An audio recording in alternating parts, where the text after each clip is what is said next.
Hi friends, welcome back to our Brachot classes. It's Morah Mushkie here again. And yesterday we started learning about the first bracha, Hamotzi, and today we're going to learn some more of it. So get your motions hands ready and your singing voices ready because we're going to sing our Brachot song. Ready, set, and go.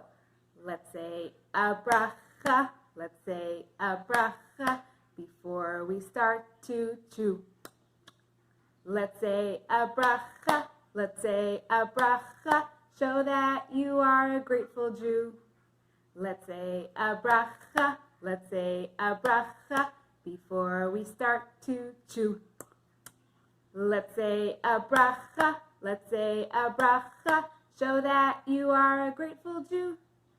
Hamotzi mizonot shahakol ha'adama and ha'etz are meant to thank Hashem for all the food that He creates, delivered from the east and west and from the north and south, right into your mouth. Awesome job. I bet you guys are learning the words already. So, remember last time we started talking about Hamotzi, and does anyone remember which foods have the bracha Hamotzi? Which foods do we get to say this special bracha, Hamotzi lechem min haaretz, before we eat them? Remember any of them? There's one yummy one that we eat on Shabbat. Would you like to see a picture of it? I bet you remember what this one's called. That's right. It is challah, and also any kind of, where's that one? Any kind of rolls or pizza bread, or bagels, or matzah, or, where's my regular bread picture? Here it is. Regular bread with slices, or you can make a sandwich with it, that's also hamotzi, or another kind of challah. Yum. Alright, so those were all our yummy hamotzi foods, all the different kinds of bread. And does anyone remember what makes a food hamotzi? How do we know if something is a hamotzi food and not like a different bracha, like ha'etz or shahakol? There's one special, very important ingredient that is the main ingredient in all hamotzi foods. I think you know what it is. That's right, it's flour. Let's pour out the flour into a bowl so we can see it better. Because your bag of flour might not look like this. Here it is. Here's our most important hamotzi ingredient. This is what makes something hamotzi food. If the main ingredient is flour, if it's mostly flour. Here we go. That's our flour. And how did we get flour? Does anyone remember how we got flour? Where does the flour come from? Does it grow in the grocery store in the bag? Is there a little plant hiding inside there? No, there's not. It comes from a plant that you guys have inside your bags, if you got your bag by now. And it looks like this. That's right, it's a wheat plant. Wheat is where flour comes from. There's actually a few kinds of plants that make wheat. There's 5 kinds that make flour. 5 kinds that make hamotzi flours. There's wheat, rye, spelt, oats, and barley. But most people use wheat flour the most. That's why we're talking about wheat.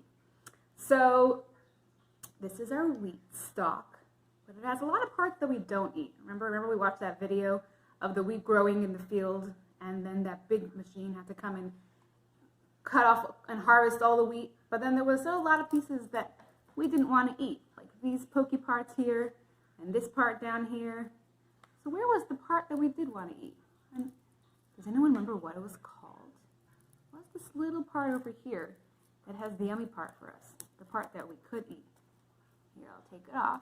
But there's still some parts here that we don't want to eat. We've got to get right into the middle. Take off the outside. Oh, it popped away. I got to do another one. Remember, they had a special machine in the farm that could do this. It takes much longer when you do it by hand. Oh, I'm taking off the outside, and I think I found it. It's super duper tiny. Can you see it? There is my little wheat berry. And a wheat berry is the part of the wheat stalk. See the big wheat stalk? It has lots of little wheat berries. This is the part that we could eat, and this is the part that turns into flour. yesterday, I remember we were looking at this tiny little wheat berry. And even if you have a lot of wheat berries, see here I have a whole package of them. That's a lot over there. It reminds me of that big pile of wheat berries we saw in the video of the farm. Remember? It was so big they had to use a tractor to pile it up to make space for more wheat berries. So even if you have a lot of wheat berries, still it doesn't look like flour, right? These look pretty different. These are kind of brown and hard and round. And flour is not brown, it's white or beige. Not round, it's kind of smooth and flat. And not hard. Flour is really soft. If you have some flour in your house, you can go ahead and feel it. Very soft. And then if you have a wheat berry, you can go ahead and feel it. Very hard. So how do you get from a wheat berry to flour? What do you need to do? Well, I have a little machine here actually that we're going to try and use to make our own wet flour from wheat berries. But first, let's go ahead and watch a video of how they make flour from wheat berries in a big farm, because this machine is pretty small, right? And it's really not big enough to make a lot of flour, right? Probably not even like 1 cup. And if you want to go to a farm, you have to make like thousands and thousands of cups of flour. So they need a really big machine. So let's go ahead and watch a video of what they do over there, and then we'll come back here and we'll see if we can make wheat berries turn into flour all by ourselves. The next job is to clean the grain that's just been delivered. They take out all of the straw, sticks and stones using these sieves. Then they blend different types of wheat together so they can make the right kind of flour. This is called gristing. The flour used in bread needs to have a lot of protein in it to make it soft but strong when it's baked. The milling happens in these machines, called plan sifters. The machines separate the different parts of the wheat using rollers and air bubbles, and this process creates the flour. The ground flour is then tested and checked for quality.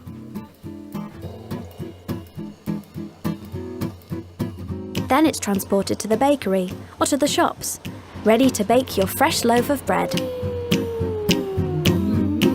Wow, that was really interesting. It was so cool watching all those wheat berries get ground up in the grinder to turn into flour. Well, I don't have a grinder over here, but what I do have is this over here. It's called a blender. Let's turn the camera a little bit so you can see the blender better. There we go. This is our blender. And do you see in here those little silver bits? Those silver bits are sharp, kind of like a knife. It's called a blade. And that's what I'm wondering, if it might be strong enough to turn the wheat berries into flour. Would you like to see? All right, let's try it. So I'm going to open up my blender over here. And I'm going to pour in a bunch of wheat berries. This is a kind of an experiment for me. I don't know if it's going to work. I never tried to make flour before from wheat berries. Whenever I need flour, I usually go to the store and buy it in a bag like this. But since we're talking all about the Brachot Hamotzi and all about the things that you need to make Hamotzi foods, I thought it would be fun if we tried to do it ourselves. All right. See the wheat berries going in. Can you hear them? Let's see if we can cover the whole blade. Actually, we'll stop right over there. Here, that'll be enough. All right. I'm going to turn on the blender, and we're going to see what will happen if the wheat berries are going to turn into flour, or maybe my blender won't be strong enough. Maybe you really only can do it with a real wheat grinder. I don't know. I'm curious. Let's see what's going to happen. So this might be a little bit of a loud sound, so you can turn down the volume, the sound on your computer or your phone, wherever you're watching this video, or you can cover your ears if it's too loud for you. But I'm going to see if I can listen without covering my ears, because I'm curious to hear what it's going to sound like. All right, I'm going to press this button. Ready, set, go.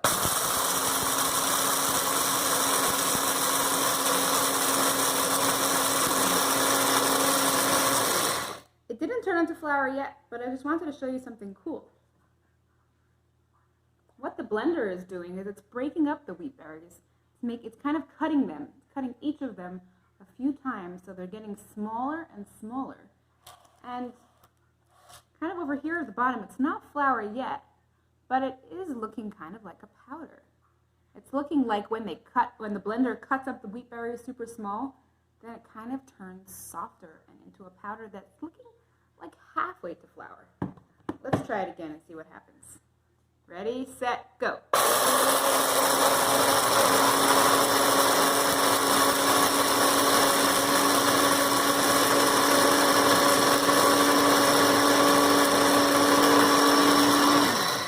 You see how when the blender is going, the wheat berries are flying up in the air? They kind of look like they're jumping on a trampoline.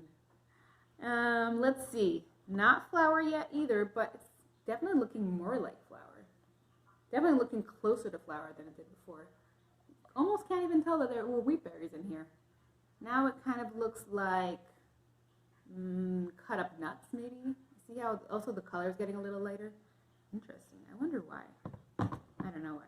Maybe the inside of the wheat berry is a lighter color. Maybe that's what we're seeing now. All right, I'm going to turn it on again.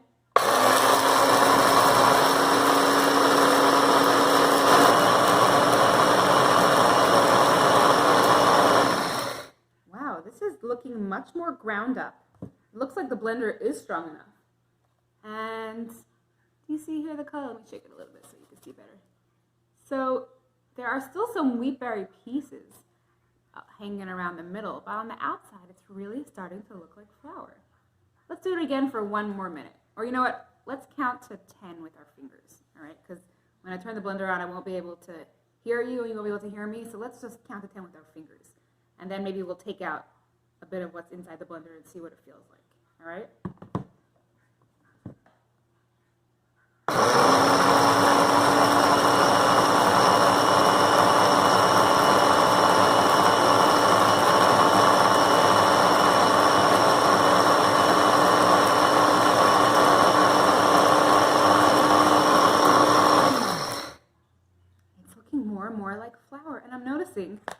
That the color of it is getting lighter and lighter too.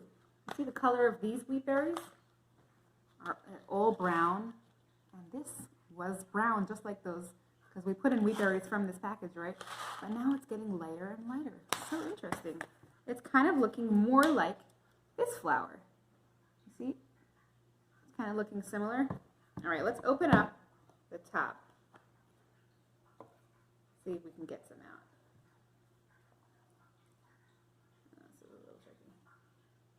I don't want to take off the bottom because then it will all fall out.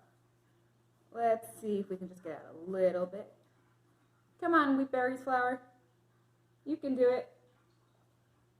Come on out. We just want to see a little bit. Can you come and show us what you look like? Oh, thank you.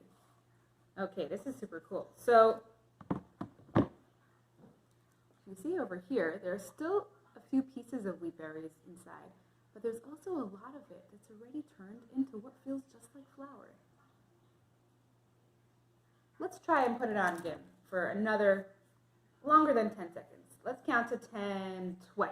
All right, that will be 20 seconds. And then we'll see how it's going to go. Okay, ready, set, and all closed. Yep, go.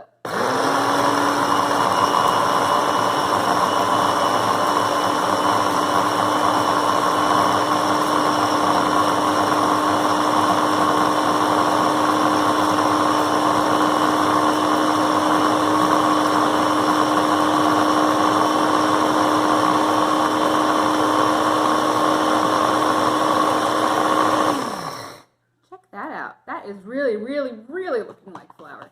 I bet if we tried, we could bake some Hamotzi food with it now. Do you see that there? That looks and feels like flour. I'm going to do one big shake so that all the pieces get mixed in. And then let's let it go just for one last run, and then it'll be all ready, I think.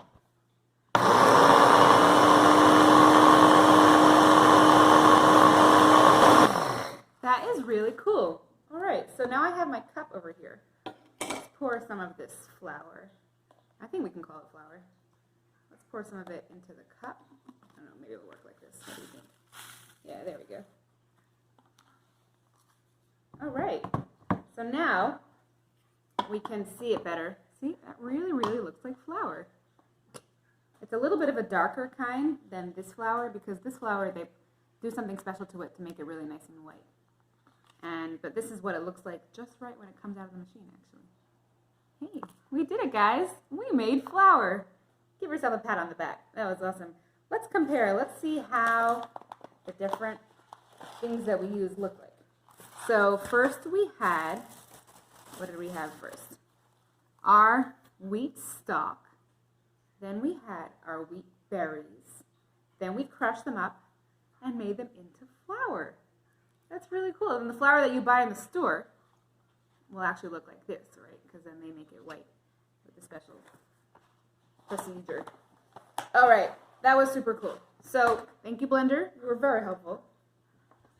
And now I have one more question for you. So these are our two kinds of flour that we made. And these over here are our Hamotzi foods. So how do we get from flour to one of these Hamotzi foods? What else do we need to add to flour to make it into a bread that we could eat? Because like flour by itself, not so yummy, right? Let me try to taste this flour. Doesn't taste bad, but it doesn't really taste good. And it's not chewy. And I don't even think you can make the Brachot Hamotzi on it because it's just flour. What Hamotzi is for a food that has the main ingredient is flour. So what could we do to make flour into bread? Have you ever made bread before with your family? Have you ever made like challah?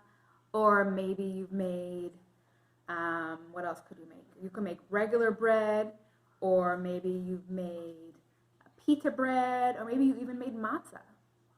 Did you ever make some kind of bread with your family? Remember what kind of ingredients you needed to add? What other ingredients you needed to add? What kind of different things did you need to do to turn flour into bread? So you should have, if you got your packets already, you should have a little paper over here. Does this paper look familiar? Do you guys have one like this in your house? And you'll probably recognize the first two pictures because we looked at them yesterday, right? These are the wheat stalks, and these are the wheat berries. This is the flour. And this is a picture of someone grinding it up with a big grinding stone to turn the wheat berries into flour. But what about all the other pictures over here? What are all these steps? Should we have a look and see? Should we talk about each of them? Because these are actually all the steps that you need to turn wheat and flour into, what's that at the end there? That's right, it's bread. This is all the steps. This is called the bread making process. This is all the steps we need to do to turn flour into bread.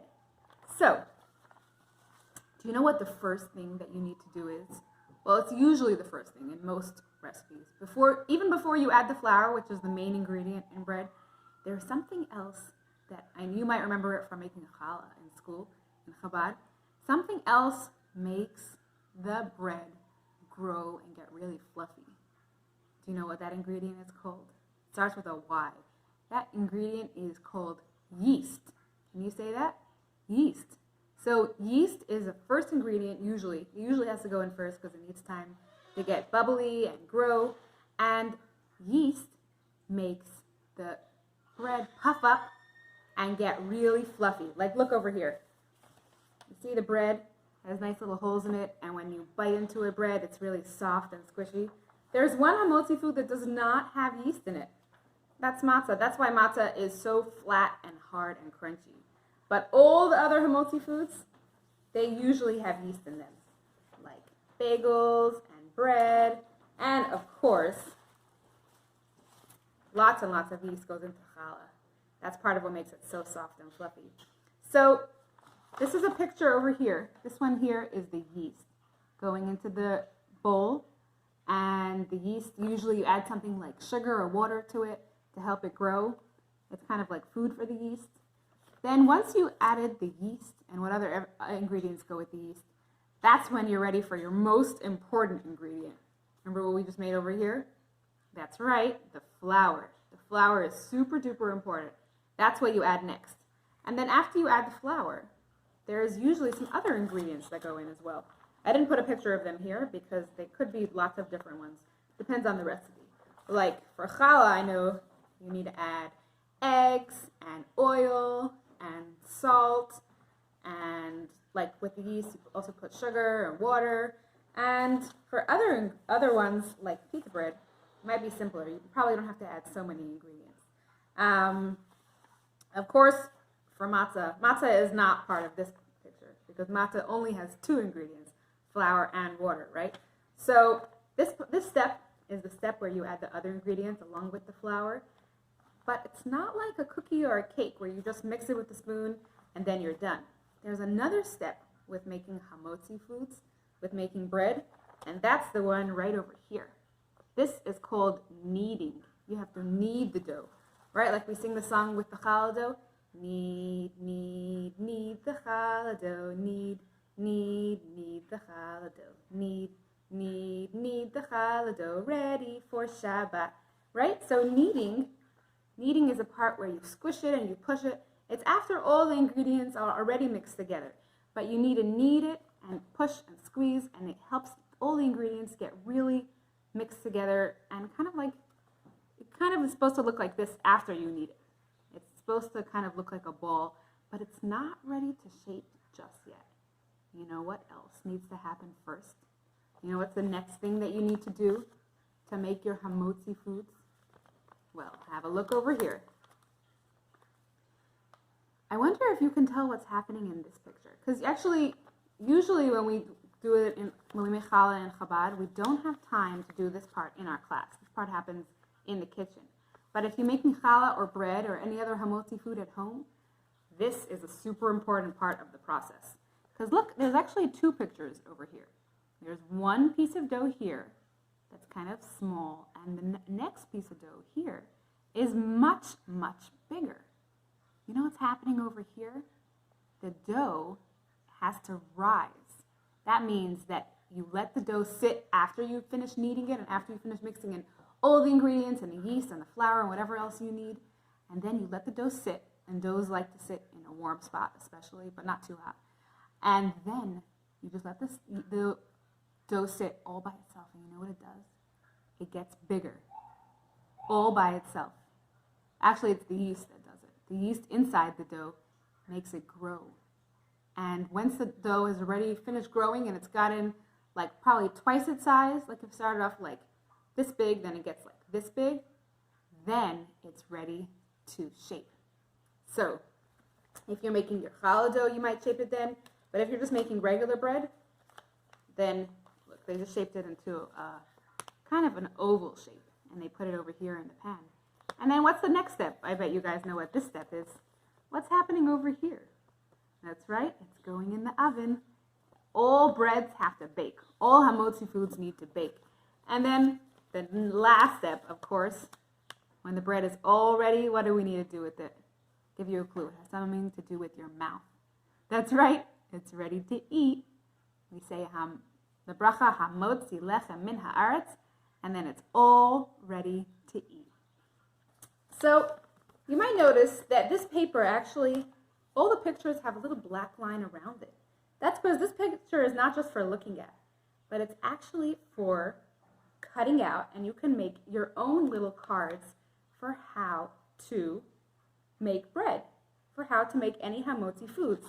And after you're finished cutting it out, you have some little stickers over here too, so you can put them on the pictures and see which picture comes first, which one comes last. You can put them in order to see all the steps you need to do to make hamotzi foods, to make bread. All right, so if you have a scissors in your house, these are my scissors, then you can go ahead and start cutting it out. Try to stay on the black lines, but if you get off and get a little picture, no worries. You'll still be able to tell what it is. All right, like I'll show you the first one that I'm going to do. I'm going to start by cutting out the wheat picture. All right, so I'm going to keep my thumb up, and I'm going to start to cut. I'm going to try to stay on the black line or as close to the black line as I can. Keep cutting, keep cutting. Oh, I got to the end of the line. Now I'm going to turn my scissors or turn my paper, or both. And now I'm going to keep cutting this way. Cut, cut, cut, keeping my thumb up. That's the easiest way to hold the scissors. That's the way that it works the best. And I'm going to turn my scissors and my paper again. Go the other way. Keep cutting, keep cutting. If you want, you can just cut it right off over there. See, that's still pretty good. But if you want to cut super close, you can try cut off a little bit over here. Cut, cut, cut. Keep on cutting. And here we go. So this is the first step in making hamotzi food. So what number do you think I should put on this one? That's right, the number 1. All right, let me get off that little sticker over here. I'm going to bend it so I can peel it off from the corner. And I'm going to see anywhere I want to put it on my card is good. I'm going to put it over here on the top, actually. Can you see? Here we go. That's number 1. Now I know this is the first step in making bread. Can you cut with me for the other ones also? All right, let's cut together.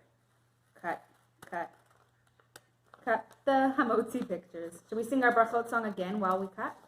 All right, let's go ahead. If you want some time to cut by yourself, you can pause the video now while you're cutting. But let's sing together. And don't worry, you don't have to put on the stickers right now. If you're not sure which order it goes in, after you cut out all the pictures, we'll go through it again together so we can see which stickers need to go onto which picture, all right? Let's do our Brachot song. But I'm not going to do the motions because my hands are busy cutting. So you can do the motions if you want, if you're not cutting right now, or you can just think about what the motions are, all right? 1, 2, 3, go.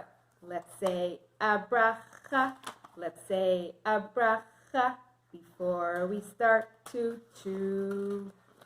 Let's say a bracha. Let's say a bracha. Show that you are a grateful Jew. Let's say a bracha. Let's say a bracha before we start to chew. Let's say a bracha. Let's say a bracha. Show that you are a grateful Jew. Hamotzi mezonot shehakol ha'adama and ha'etz are meant to thank Hashem for all the food that He creates, delivered from the east and west and from the north and south, right into your mouth. Hey, nice singing, guys. I think you're all gonna already know the words by probably the end of this week because you're already picking them up so fast. So I'm almost done my cutting here. I have 3 more to do. Now I have 2 more left. I'm almost done. If you're not done yet, no rush. You can pause the video and come back here when you are done. But I'm just going to go ahead now. All right, here we go. That was my last one. All right, now I have all the pictures here, but they're a little jumbled up. I don't know which one we should put the numbers on because I only have the number on the first one. So let's see. This is the first one. This is our flour, right? We took the wheat stalks, we took out the wheat berries, and then we made it into flour. And I'm wondering what the next one is. Oh, it must be this one here when they're grinding the wheat berries. That's it. That's how we turn it into flour. All right, so I'm going to put the number 2 on that one, so we know that one comes next. And what could be next? What do you think? Is it the putting it in the oven or the one where you put in the yeast to make the dough grow? That's right. The yeast is the third step. Okay, let's put the number 3 on the yeast. Here we go. And, what's the 4th step? These two kind of look similar. What's going on over here? Oh, this is where we're adding the flour, and this is where we're kneading it. Hey, these actually go right after each other. This is number 4, and then this one is number 5. So let's take out those 2 stickers. Number 4 here, and number 5. Here we go. Okay, now what's next? I have these 4 pictures here. I have letting the dough rise, having the bread and eating it, baking it in the oven, or shaping it and putting it in the pan. Which one do you think comes next? That's right, it's letting it rise. After you knead the dough, You let it sit and rise so it can grow. All right, that's number 6.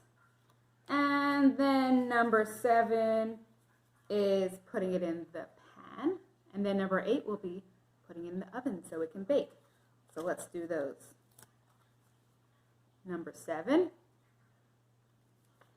See that one? And then this is the next one, number 8. And then last one will be, after number 8, will be when the bread is all ready to eat. So let's put on our number 9. There are 9 steps, 9 things we need to do. Number 9. Oh, right, we did it. We put all our steps in order. Now, if you want to play a little game, you know what you could do? You could mix these all up, and then you could spread them out and pick up one at a time and see if you can put them in order. Like, let me see. Oh, look, I got number 1 actually. There it is already. Let me pick out another one. How about, oh, that's number 4. All right, I need to hold it over here so that there's space. Or it's easier if you lie it down somewhere. Let me see if I can find one that goes in between these two. Number 5, oh, that goes next over here. So you can play a little game and you can see if you could put them all together in order. And then you can jumble up and play it again. Or you can play it with someone in your family. You can make a little card game with it. All right, friends. So next time, we're going to actually talk more about this special little ingredient, yeast. Because even though flour is the main ingredient in Hamotzi foods, in bread, and in challah, and in matzah too, yeast is a very special ingredient that plays an important role, has an important job in making a lot of kinds of Hamotzi foods. Not all Hamotzi foods have yeast, but a lot of them do. So next time we're going to do a special kind of experiment with yeast to see what it does and how it works and what it likes. And then we're also going to do our little art craft here with this little plate. So if you have that, you can bring it along tomorrow. And I'll see you then. Bye.